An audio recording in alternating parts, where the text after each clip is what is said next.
as black men, as we come into maturity, a lot of us, we find ourselves wanting to heal relationships with various segments of people that we might have hurt or could have been better with. And we want to heal our relationship with, our mother or our family members, or, be better for our community. But I just realized last year, like, as a black man, I need to heal my relationship with the black man. The black man is who I've called the enemy the most. The black man is who I've physically assaulted. The black man is who I've given some of my most just malicious verbal vitriol to. The black man is who, I've been at odds with more than anybody else. So I began this journey not even knowing what that meant or what that looked like. And I've just been pleasantly surprised that even with these baby steps, really just 4 months into the year, I can honestly say it's been a life-changing decision. These are some of the things I've done. I started being intentional about using the salutation brother. Just put it in front of people's name. Hey, what's up, Brother Dave? Hey, Brother Moses, man, y'all up at the spot.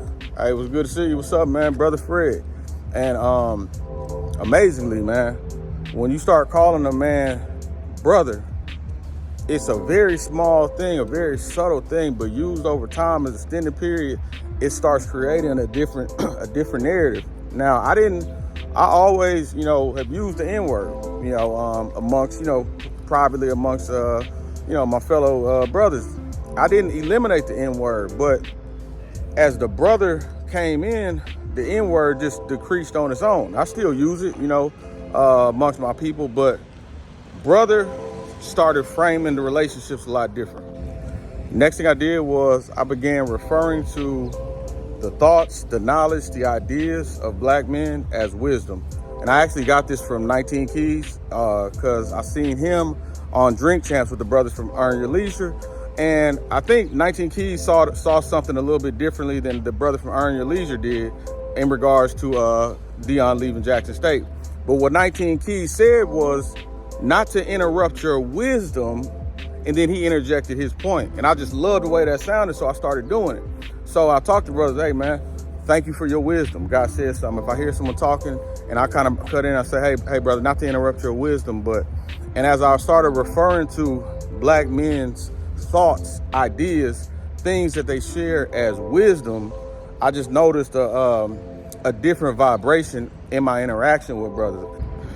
Then I committed to being gentle and practicing empathy when dealing with black men. And a lot of times as brothers, man, we reserve our most gentle side for women, our empathy for kids, for older people.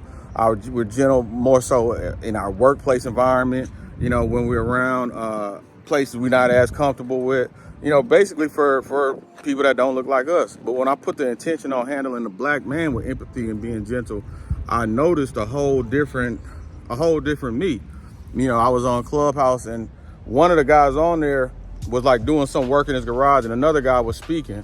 And I was like, man, I really want this guy to turn his mic off. God damn, I can't hear. I said, hey, excuse me, brother. I mean this like just with all due respect, but I just can't hear the other person talking. Like, would you mind if you could maybe turn it down? Oh, so no problem, man. No problem, man. I got you. My bad. When I started adding that deference of not just making my demand, hey man, I need to do this, or not just making my accusation, but being gentle about it. One time I played chess with Brother Moses on Wednesdays at Sweet Lips. One time he told me come at 4.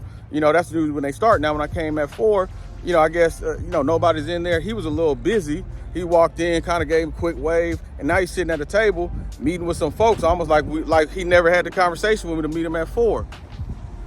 Last year, that would have been like, damn, nigga, I thought chess night started at 4, man. What's up? But I took a step back. I said, hey, I'm gonna run to the house real quick, man. I'll be back a little later. Ran to the house, did some work. I sent him a text at like 6. I said, hey, I saw you were tending to some affairs earlier. Are you up for a game of chess now? He said, thumbs up. I walked back in. He said, woo, it's been a good day of business. Man, things going great. Gave me my cigar for free. Just because I layered a little bit of empathy on the fact that maybe he was having a certain type of day and I didn't rush to my feeling about something like that. And that's been really powerful. And I've seen rave results from that.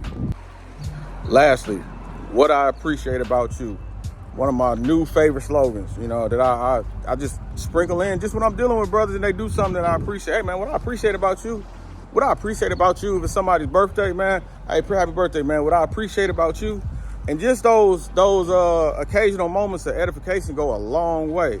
And it's well appreciated that someone knows that you acknowledge them and you appreciate something about them. So that's been my journey, man, as far as healing my relationship with the black man, you know, and I've become really like